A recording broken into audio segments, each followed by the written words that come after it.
এবার তুই নিজের হাতে পড়িয়ে দে। ধর ধর ধর।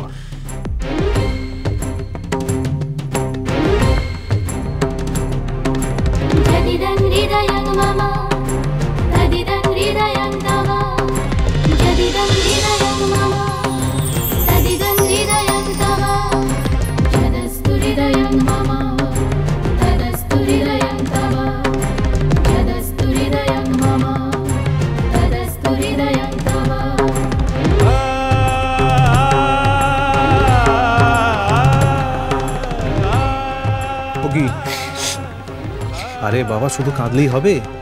বাবাকে প্রণাম করো। থাক থাক মা, থাক থাক।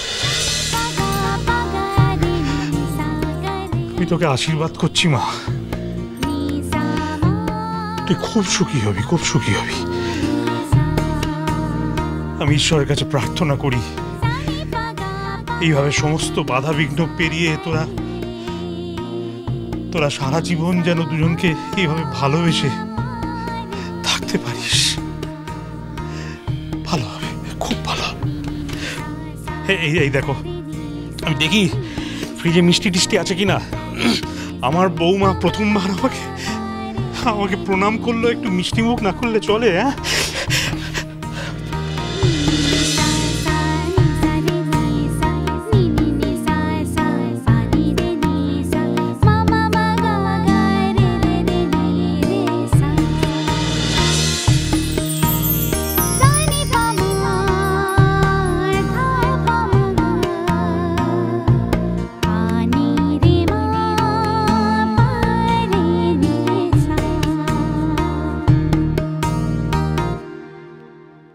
কেন আমাকে কষ্ট দিলে ছোট?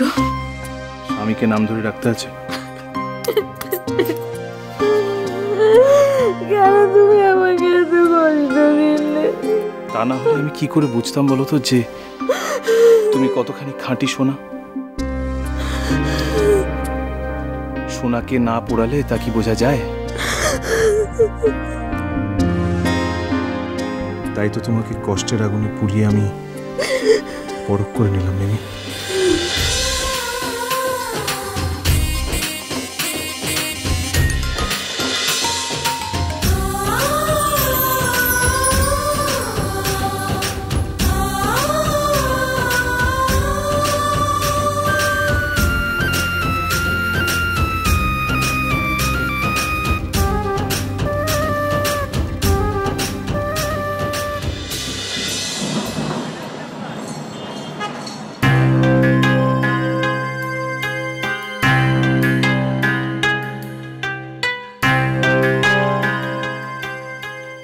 বড় বৌদি, বলছিলাম যে ছোটদা তো এখন একটু ভালোই আছে আগের থেকে।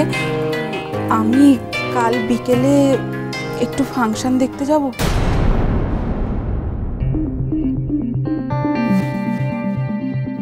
ফাংশন?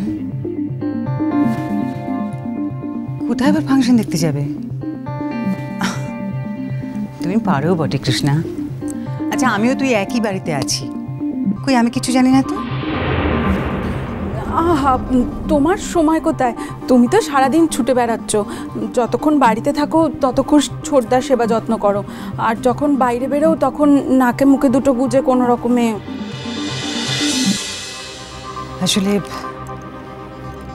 ওই সমস্ত ফাংশন টাংশনে আমার আর কোনো আগ্রহ নেই কৃষ্ণা।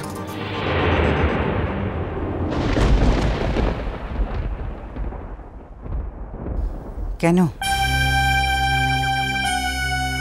আছে নিশ্চয়ই কোনো কারণ। আসলে আমি আর কোনো ফাংশন, কোনো গান কিচ্ছু শুনতে চাই না আমার তো। আচ্ছা শোনো, আমি তোমার দাদার জন্য স্যুপটা বানিয়ে রেখে এলাম, যত নিয়ে এসো তো, আমি ওকে খাইয়ে দিয়ে বেরোবো। আচ্ছা।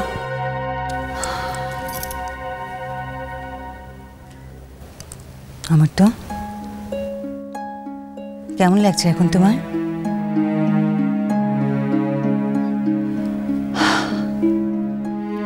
কবে যে তুমি কথা বলতে পারবে? আমার আর কথা বলতে ইচ্ছে করে না। ভাগ্যিস আমি আর কথা বলতে পারি না। আসলে এখন আমি প্রাণপণ চেষ্টা করি সব কথা ভুলে যেতে। এতদিন এত কথা শিখেছি, সব যদি চিরকালের মতো ভুলে যেতে পারতাম, সব সব কথা।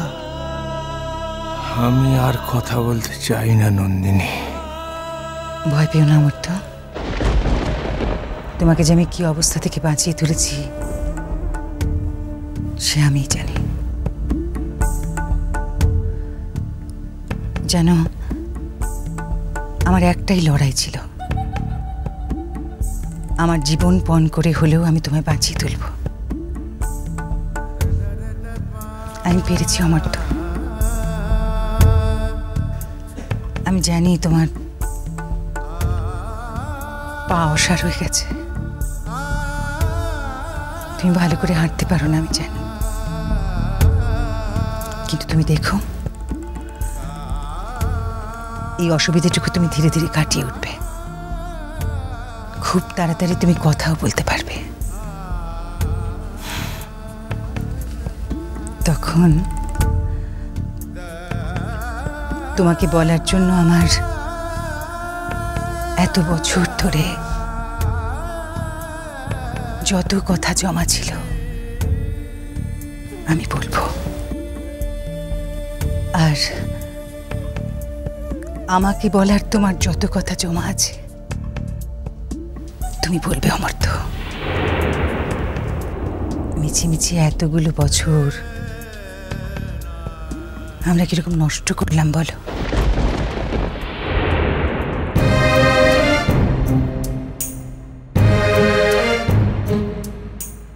বৌদি, এনেছো দাও। আচ্ছা কৃষ্ণা, বেশি গরম নেই তো? না। বলছি যে দেখো, আমার তো ফিরতে ফিরতে রোজ রাত 9টা বেজে যায়। তুমি কিন্তু তোমার ছোটদাকে অতক্ষণ একা ফেলে রেখে ফাংশনে যাবে না। হ্যাঁ না, দরকার হলে আমি ফিরে আসি, তারপর না যেও। না না বড় বৌদি, আমি তো ওই একটুখানি আধ এক ঘন্টা থেকেই চলে আসবো। আরেকটা কথা, তুমি যতক্ষণ তোমার ছোটদার কাছে থাকছো একটু খেয়াল করো তো, মানে যতটা পারবে ওর সঙ্গে বেশি। আমার তো প্লিজ একটু, আরেকটু আরেকটু। হ্যাঁ, যেটা বলছিলাম, তোমার ছোটদার সঙ্গে যতটা পারো বেশি করে কথা বলবে, মানে বক বক করবে না। কেন জানো, আমাদের কথা বলা দেখলে হয়তো তোমার ছোটদার কথা বলতে ইচ্ছে করতে পারে। ডাক্তারবাবু কি বলছেন জানো? উনি বলছেন তোমার ছোটদা নাকি কথা বলার চেষ্টাই করছেন। আমি তো সারাক্ষণ বকবক করি বড় বৌদি, সারাক্ষণ তো বাড়িতে আমি আর ছোটদাই থাকি। আমি কত কথা বলি, ছোটদা তো একটাও হু হ্যাঁও করে না। কি বলবো বড় বৌদি, কি যে হলো মানুষটার, কবে যে আবার কথা বলতে পারবে। এই চুপ করো তো, কিচ্ছু হয়নি। কি আবার হবে? কিচ্ছু হয়নি। খুব শিগগিরই তোমার ছোটদা কথা বলবেন। যে এত বড় একটা অসুখ থেকে উঠলো সেটা ভাববে তো। আমার তো প্লিজ, আমার দেরি হয়ে যাচ্ছে, খাও না করো। কৃষ্ণা, তোমার ছোটদার খেতে সময় লাগবে, আমার বেরোবার সময় হয়ে গেছে। হ্যাঁ, আমি আসি, তুমি খাইয়ে দিও। আমার তো আমি আসি, সাবধানে থেকো আমার তো। আমি আসি। ও কৃষ্ণা, আমি এলাম। ছোটটাকে সাবধানে রেখো। হ্যাঁ হ্যাঁ বৌদি, তুমি সাবধানে যেও। এলাম আমি।